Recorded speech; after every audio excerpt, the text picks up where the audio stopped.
प्रिय साथियों, परम पूज्य सदगुरुदेव श्री सतपाल जी महाराज जी कहते हैं, मातृशक्ति का स्वरूप।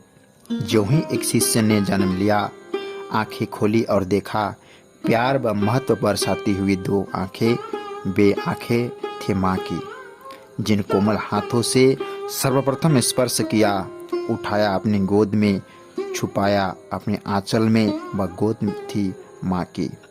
प्यार भरी धमकी व लोरी देकर जिसने सुनाया, वह मधुर लोरी थी माँ की।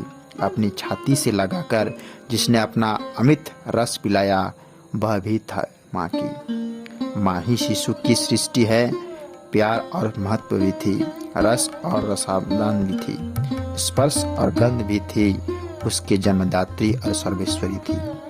माता श्री राजराजेश्वरी देवी कलिकाल में मातृशक्ति का आदि स्रोत थी। यद्यपि वह साधारण माँ के रूप में ज्ञान प्रचार करती हुई विचरती रही, लेकिन वह साधारण माँ सबकी माँ थी। आपकी और मेरी माँ, वे भगवती माँ सबकी माँ थी। सर्वव्यापी ही नहीं, वे सर्वशक्तिमान सर्वशक्ति स्वरूपा भी थी। ऐसी परम आराध्य जगत जननी श्री राजराजेश्वरी माता जी को बारंबार प्रणाम है।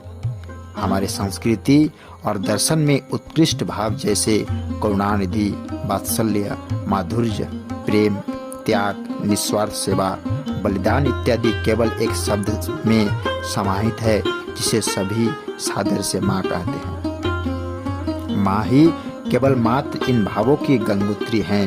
ये सर्वोच्च भाव उसी में पल्लवित, विकसित और प्रभावित होते हैं। इसीलिए माँ वंदनीय है, पूजनीय है। माँ की स्मृति में श्री ऋषि पुकारते हैं, मातृ देवो भव। धर्म ग्रंथों में ईश्वर के समक्ष मातृत्व का भाव प्रस्फुटित हुआ। इसमें माँ को ईश्वर तुल्य माना है, क्योंकि शिशु को पिता का ज्ञान और बोध माँ ही करा सकती हैं। इसलिए वह सर्वश्रेष्ठ हैं। माता ही आदि गुरु हैं। उसी की दिया और अनुग्रह पर बच्चों का इहलौकिक और पारलौकिक जीवन निर्भर करता है। जब एक विष्टि रूपा माँ अपने बच्चे के लिए श्रेष्ठ मार्गदर्शिका और ज्ञान गुरु होते हैं, तो आदि शक्ति रूपा देवी जो स्पष्टि रूपिणी जन्म माता हैं, वह अपने सभी बच्चों के लिए कल्याण प्रदर्शक करने वाले ज्ञान गुरु होते हैं। जगत माता जगत गुरु होती हैं। इनके अतिरिक्त जितने भी गुरु होते हैं, वे सब उसकी एक कला मात्र से ज्ञानोपदेश का काम करते हैं। भगवान शंकराचार्य ने देवी की स्तुति करते हुए उसे देशिक रूपेण संस्थिता अर्थात गुरु रूप में आकर अभूत्व का मार्ग दिखाने वाले बताया है। जगत जननी और संसार की अधिष्ठात्री देवी के ही विभिन्न रूपों का दर्शन नारी जाति के माध्यम से ही होता है।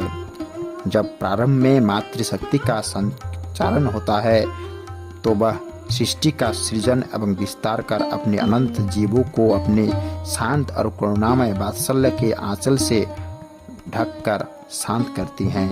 प्रकृति के अनंत शक्ति माँ में विराजमान होती हैं। माँ ही एक ऐसी वस्तु है जिसे कोई बदल नहीं सकता। माँ जैसी भी हो, वह माँ ही रहेगी। मानव मात्र के लिए मातृशक्ति ही अमूल्य शक्ति है। माँ शब्द में अतुल आनंद है, प्रेम है, वात्सल्य है। मातृत्व वह शक्ति स्रोत है जो सदैव अक्षय और अबाध रूप से बहता रहता है। वात्सल्य का वह अनंत सागर है, प्रेम का अनंत भंडार है।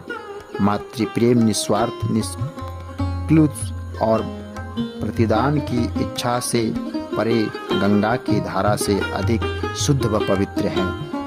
वेदों और ईश्वरीय ज्ञान का अनंत भंडार माना जाता है। वेदवाणी और वेदमाता भी कहा जाता है।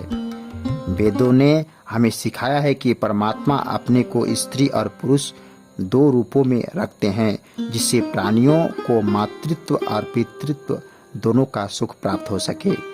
वैदिक संहिताओं में माता की वाणी सरस्वती और भारती तीन देवियों के रूप में बार बार महिमा गाई है।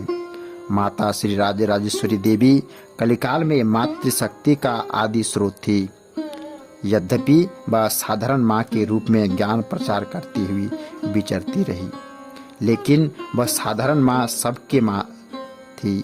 आपकी और मेरी माँ, वे भगवती माँ सबकी माँ थी। सर्वव्यापी ही नहीं, वे सर्वशक्तिमान सर्वशक्ति स्वरूपा भी थी। ऐसी परम आराध्य जगतजननी माता जी को बारंबार नमन है।